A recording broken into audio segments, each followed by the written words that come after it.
Na quinta-feira santa, Jesus pediu a Pedro, Tiago e João que vigiassem com ele 1 hora pelo menos. Eles adormeceram. Depois Jesus foi preso. Pedro cortou uma orelha a um dos soldados e fugiu. E fugiram os outros também. Jesus ficou sozinho. Passado um pouco, Pedro negou Jesus 3 vezes.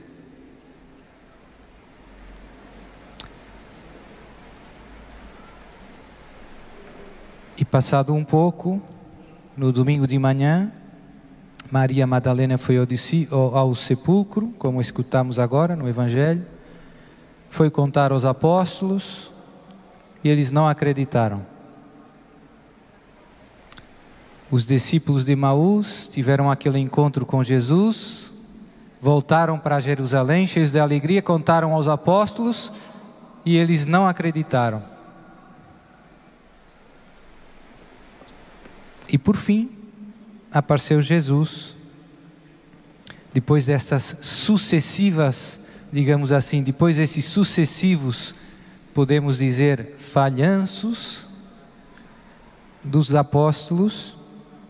Esqueci de incluir a traição de Judas, mas no fundo, estes 12, em poucos dias, no fundo, trataram muito mal Jesus. E Jesus aparece a eles e faz uma coisa que, se nós pensarmos humanamente, é um pouco lógico. Faz uma repreensão que parece que é breve. Por fim, Jesus apareceu aos 11 discípulos enquanto estavam comendo, repreendeu-os por causa da sua falta de fé, pela dureza de coração, porque não tinham acreditado. E agora vem a parte surpreendente. E disse-lhes: ide pelo mundo inteiro e anunciai o Evangelho a toda a criatura. Aqueles apóstolos que tinham colecionado traições a Jesus, que não tinham acreditado, que tinham fugido, que Jesus diz-lhes que agora vocês vão por todo o mundo. Não é muito lógico. Jesus podia ter dito: vocês não estão prontos, vocês não têm obedecido às minhas indicações, têm feito muita besteira, isso não vai dar certo. Seria mais lógico, né? Pois Jesus nem perde tempo. Agora, ide. Alguém podia ter dito a Jesus: Jesus, o Senhor tem a certeza que isso é boa ideia? Porque se olhar esses últimos dias, tem tudo para dar errado. Ide pelo mundo inteiro, veja bem o tamanho da missão que Jesus confia a esses homens. Ide pelo mundo inteiro e anunciai o Evangelho. Daqui podemos já tirar uma primeira conclusão, que há também uma boa notícia para você e para mim. Jesus escolhe quem quer. E, pelos vistos, não escolheu os mais capazes. Jesus escolhe quem quer.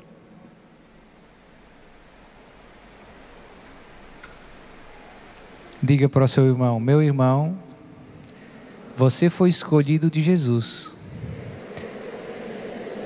E eu sei que você não é flor que se cheire. Já pensou? Calma. Porque às vezes isso aconteceu não só com os apóstolos. Disse alguma mentira? Pois é. Isso aconteceu no Antigo Testamento também, mais que uma vez, né? Escolheu Moisés, mas vai falar no faraó, mas eu nem sei falar, Senhor. Sou gago. Vai falar. Deus escolhe quem quer. E, pelos vistos, não escolheu os mais competentes, os mais preparados. Na primeira leitura, o milagre que Pedro tinha feito, Pedro e João, os sumos sacerdotes e as autoridades estavam surpreendidos, porque eles eram homens iletrados, pessoas simples, sem instrução, diz os Atos dos Apóstolos. Não eram os mais preparados. Jesus, Deus, escolhe quem Ele quer, para as missões que Ele quer. Nós não lemos, mas é interessante pensar, eu já ia, mas vou terminar essa ideia. A primeira leitura que nós lemos é do início dos Atos dos Apóstolos. E o Evangelho que escutamos é o final, praticamente, não é todo o final, faltam alguns versículos que são tão bonitos para nós que eu vou ler. Mas é interessante porque o que aconteceu no fim do Evangelho de São Marcos e dos Evangelhos, Jesus sobe ao céu, envia em missão. Logo a seguir aconteceu o que nós lemos na primeira leitura. Jesus, nos Atos dos Apóstolos, ascensão, descida do Espírito Santo, Pedro começa a pregar, o povo se começa a converter. Pedro sobe ao templo com João, cura o coxo de nascença. Foi o que nós vimos. Então, a distância do tempo do Evangelho para o milagre que Pedro fez não foi muito tempo, foram poucos dias. Foi o Pentecostes e depois começou. E esse foi um dos primeiros milagres de Pedro. E aqui tem uma coisa que não lemos hoje, mas que está no meio, que faz toda a diferença. Jesus subiu aos céus, lá no início dos Atos dos Apóstolos também, e Jesus disse aos apóstolos: voltai para Jerusalém, para a sala do cenáculo, esperai o Espírito Santo, a promessa do Pai. E no dia de Pentecostes, que é uma festa também que os judeus têm, veio o Espírito Santo e aí mudou tudo. Aqueles homens que tinham sido cobardes, que tinham feito tanta coisa errada, cheios do Espírito Santo, começaram a falar e a pregar com coragem. A primeira pregação de Pedro deu logo um montão de conversões. Um montão. Segunda ideia, Deus escolhe os que quer. Deus não escolhe os mais capazes, mas Deus capacita aqueles que Ele escolheu. Diga para o seu irmão: meu irmão, você não é flor que se cheire, mas Deus te fortaleceu com a graça do Espírito Santo, para que você possa ser seu instrumento neste mundo. Boa notícia. Que legal, já pensou? Deus capacita aqueles que escolhe. Então, eu gosto muito do livro dos Atos dos Apóstolos, porque é um livro assim um pouco de aventuras, né? Depois do Pentecostes foi uma aventura linda. Mas antes de comentar a primeira leitura, eu queria ler o final do Evangelho, que nós não podemos ler, porque o Evangelho hoje terminava um pouquinho antes. E são mais 3 versículos, se não estou errado, mas que são muito bonitos, porque tem a ver não só com os 11, com os apóstolos, mas com aqueles que acreditarem, ou seja, com você e comigo. Muito bonito, e tem a ver muito com o que estamos vivendo aqui no Misericórdia Brasil. Então, Jesus terminava com esse ide no Evangelho, e depois do ide, vamos ver, ide por todo o mundo e anunciai o Evangelho a toda a criatura. E Jesus continua: quem acreditar e for batizado será salvo, mas quem não acreditar será condenado. Agora vem a parte para você, atenção, atenção. Estes milagres acompanharão os que crerem. Expulsarão demônios em meu nome. Falarão novas línguas. Manusearão serpentes. E se beberem algum veneno mortal, não lhes fará mal. Imporão as mãos aos enfermos e eles ficarão curados. Tremendo. Esses são os sinais que acompanharão aqueles que acreditarem. Jesus fala dos futuros crentes. E depois termina os últimos 2 versículos, muito bonito. Depois o Senhor Jesus lhes falou, foi levado ao céu e está sentado à direita de Deus.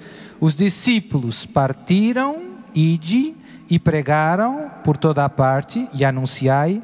E agora a última frase eu amo demais. E o Senhor cooperava com eles e confirmava a sua palavra com os milagres que a acompanhavam. Ou seja, esse anúncio do Evangelho, da Boa Nova, que Jesus nos salvou, era acompanhado com esses milagres, né, que confirmavam que esses homens vêm de Deus. E isso é para aqueles que acreditarem. Pergunte ao seu irmão: meu irmão, você acredita? Sim ou não?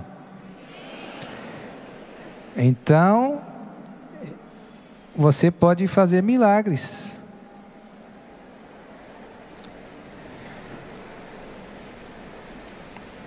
Agora, antes da missa, eu gosto muito de, quando o Evangelho fala de milagres, eu às vezes conto algum milagre. De agora, né? E o padre Christian estava contando que lá na Canção Nova, houve uma vez que ele rezou os casais inférteis, como fizemos agora, e você sabe quantas mães apareceram com um bebê? 74. Verdade, padre? Palmas para Jesus. Portanto, tudo é possível para aquele que crê. Se nós acreditarmos, Deus pode fazer e faz coisas grandes através de nós, apesar de você não ser flor que se cheire. É incrível. São loucuras de amor. Deus não escolhe os mais capazes, mas capacita aqueles que escolhe. Seja bem-vindo. E na primeira leitura, víamos uma espécie de primeiro drama da evangelização. Jesus não poupa os seus. Ele envia, ide, uma palavra tão curtinha, 3 letras. Ide. Significa vai. E proclama e anuncia. Abre a boca. Com cuidado, né? Senão fica um católico. Não pode. Obviamente que eu também sou da opinião que em nossa casa, a estratégia mais eficaz para levar Jesus aos outros é com a vida, é com o serviço, com a caridade. Porque tem aquele síndrome. Até Jesus em Nazaré teve problemas, né? Santo de casa não faz? Não é fácil, né? Mas, voltando atrás, Jesus não poupa os seus enviados de problemas. Portanto, quem quiser ter uma vida sem problemas, cômoda, não vai ser um bom enviado de Jesus. Missão implica dor de cabeça. às vezes, problemas. Não vão aceitar sempre, vai ter problema, o padre não aceitou, fechou, chamou a polícia, né? É a vida, que foi o que aconteceu, e tem problemas por fazer o bem. São Pedro curou um coxo de nascença que todo mundo conhecia em Jerusalém. Por quê? Porque estava na porta do templo e todo mundo ia ao templo. Então era provavelmente das pessoas mais conhecidas em Jerusalém, né? E o problema, São Pedro curou, não tenho ouro nem prata, mas em nome de Jesus, levanta-te e anda.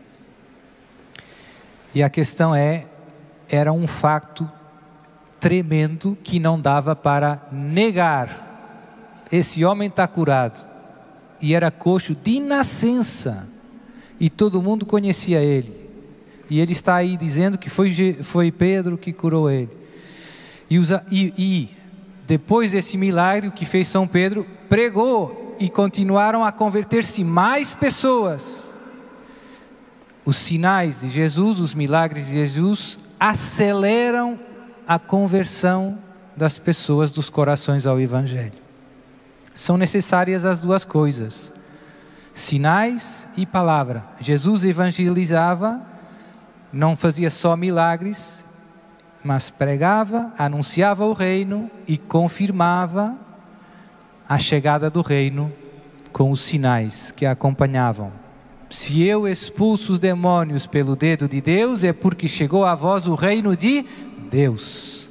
Ou seja, o que eu estou dizendo que está acontecendo, vocês podem ver com os vossos olhos nesses sinais que estão acontecendo. Com Pedro igual. Pedro prega e faz sinais pelo poder de Jesus.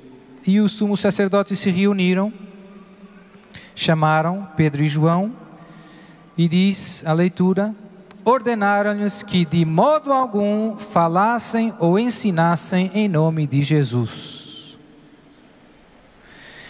E aqui temos um primeiro dilema, porque eu ontem falava um pouco, porque um bom cristão é um cristão que respeita e obedece às autoridades constituídas, seja civis, seja religiosas. Desde o início, Jesus ensinou-nos a dai a César o que é de César, e dai a Deus o que é de Deus. Então, problema, os sumos sacerdotes mandaram Pedro e João, proibiram Pedro e João de continuar a pregar. Ordenaram-lhes que de modo algum falassem ou ensinassem em nome de Jesus. E agora, se a gente faz o que Jesus mandou, quando subiu, ide e anunciai o Evangelho a toda a criatura, desobedecemos ao que os sumos sacerdotes estão pedindo. Se eu fizer o que os sumos sacerdotes estão pedindo, ficar calado, desobedeço a Jesus. Parece que eu estou desobedecendo em qualquer escolha que faça. Se eu falar, peco. Se eu calar, peco. Dilema, né? Às vezes a gente não sabe o que escolher. Eu não quero desobedecer a ninguém, mas nesse caso não dá. Se você fizer a vontade de um, não faz a de outro.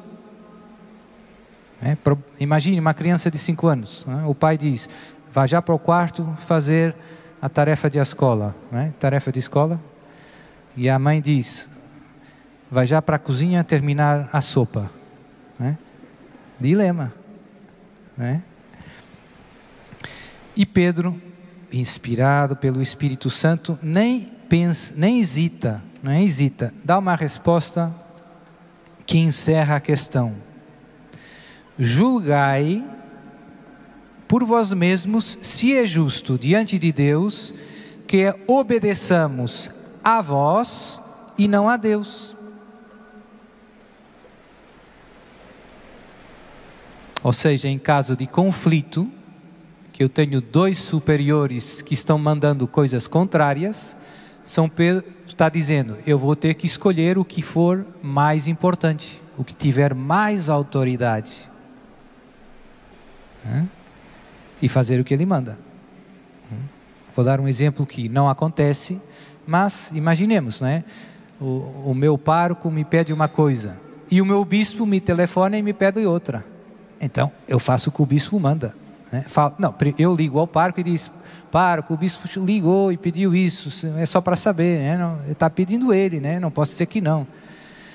Então, São Pedro dá essa resposta.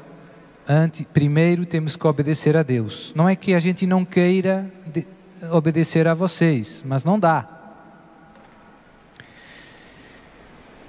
E depois uma frase muito bonita que se aplica a você hoje e ao que estamos vivendo aqui no Misericórdia. Quanto a nós, não podemos calar sobre o que vimos e ouvimos. Diga para o seu irmão: meu irmão, você não se pode calar do que você viu nesse Misericórdia e do que você ouviu nesse Misericórdia.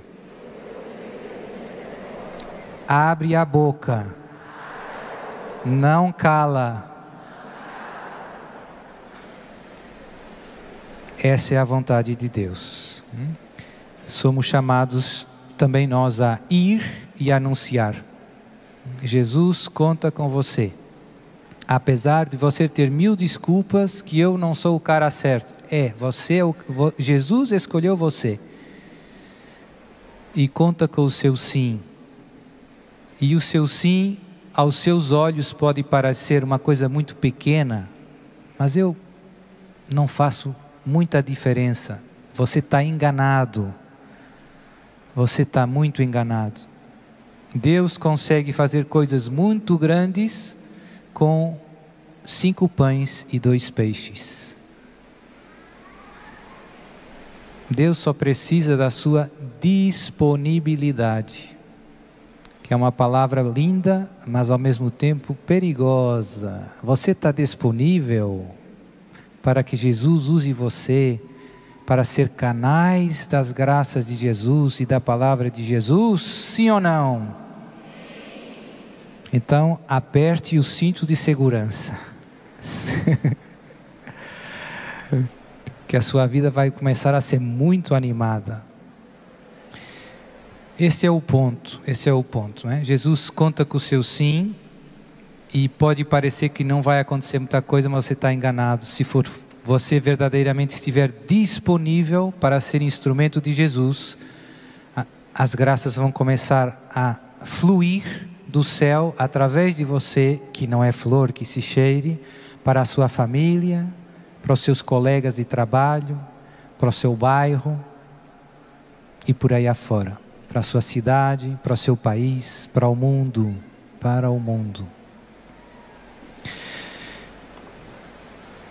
Mas para poder ser um fiel instrumento de Jesus, e termino com isso, é preciso falar com Jesus, estar com Jesus todos os dias. E isso se chama oração. Se você não rezar todos os dias, não vai dar certo.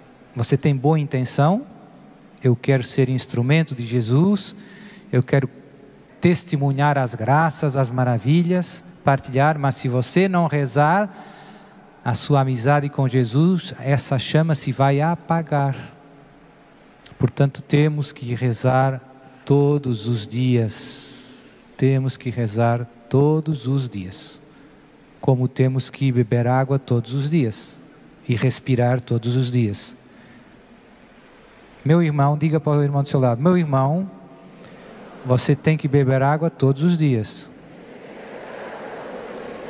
Meu irmão, não pare de respirar, por favor. Meu irmão, não pare de rezar. E agora eu vou dar um conselho de amigo. Padre, mas que oração eu faço? Eu digo, se você tem pouco tempo, porque hoje todo mundo diz que tem pouco tempo. Tem pouco tempo. Não tem tempo. Eu digo, não tem melhor oração para quem não tem pouco tempo, para quem tem pouco tempo, do que a Santa Missa. A missa, normalmente, a semana é breve, é mais breve, né? Não sei aqui no Brasil, 40 minutos, 30. 30 minutos, 2% das 24 horas do dia, não é nada. Nessa meia hora, não há nenhuma oração que em meia hora me encha tanto de Deus como a Santa Missa, onde eu tenho a palavra de Deus e, sobretudo, onde eu tenho o corpo, sangue de Jesus, que posso receber em comunhão. Padre, eu tenho pouco tempo, missa todos os dias. É o meu conselho. Mas, padre, eu tenho algum tempo, missa todos os dias e rosário das 4 com o Instituto Essed. Oh, glória! Padre, eu tenho bastante tempo. Então, missa todos os dias, rosário da madrugada com o Instituto S e terço do combate com o Instituto S. No fim, você é que põe o limite, né? Mas o que eu quero sublinhar mesmo é que não dá para seguir Jesus e servir Jesus sem uma vida de oração diária. Não dá mesmo. Não dá. E isso não é um peso, como não é um peso beber água. A gente tem sede. E a oração é como uma necessidade da alma. Estar com o meu amado, com o meu Senhor e Salvador. Então que Deus nos ajude a que este sim seja concretizado e alimentado por esta vida de oração, para podermos ser verdadeiramente sal da terra e luz do mundo, ali onde Deus nos colocou. Seja louvado nosso Senhor Jesus Cristo. Sempre seja louvado e sua Mãe Maria Santíssima.